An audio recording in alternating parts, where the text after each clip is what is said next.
So that's basically the way we operate. One thing very nice and useful was when we moved to our new campus. When we before we moved, we actually designed the campus from scratch. So we had that opportunity to do that. So what we did was we designed it to be a microgrid that is live and test baitable. So it's not a microgrid that's just very static that you can just consume the power or generate power, but then it is something that we can install new devices or collect data, change the energy management algorithm and so on. So it's a test bed that is very live and operatable by our staff. And so this very first live microgrid test bed actually within APAC region, in fact. So within a university campus, so this is where the students and the industry will come and work together with us to implement test bed new innovation. And we are located very close to the industry. So this is where the industry are located. So and SIT is just close by. So there are a lot of small, medium enterprise and large companies that houses their offices and industry plants here. So we can then go collaborate. The students can go for internship and then come back for class and so on. So there's some kind of ecosystem that we have developed here, and so there are a lot of partners that we work together. Something that relevant to electrical power engineering. So the campus microgrid basically has about 1.8 megawatt peak of solar PV system installed at almost all the rooftops of the building.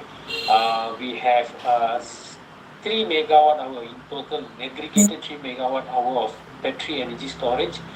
They are located at five different sites. Yeah, they are located at 5 different sites within the campus.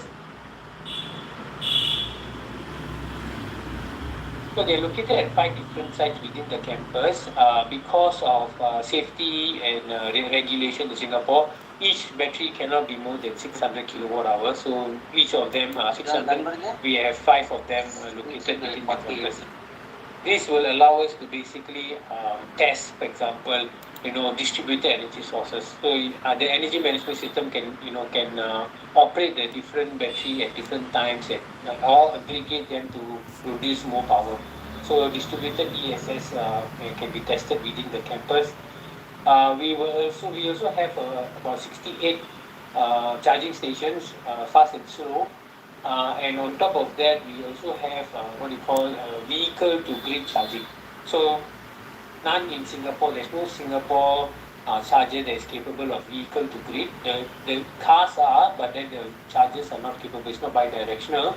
So we have a new project that actually allows us to test with 10 charger and then aggregate them for vehicle to grid dispatch to the buildings now.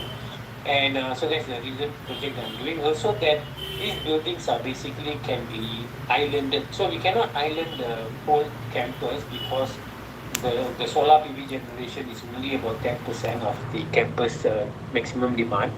But then what we do is we are able to isolate buildings. So for example, the building what you call that E6 here can be isolated at the building level as well as the floor level. So at the building level we call it a nano grid, and then at the floor level we call it a pico grid. So we can isolate them and then they can be supplied by the battery and the solar PV only and so on. So the synchronization of the grid connection and all this can be tested. New algorithms can be developed and so on. So it's a test bed as per se for us to use it for electrical power engineering related.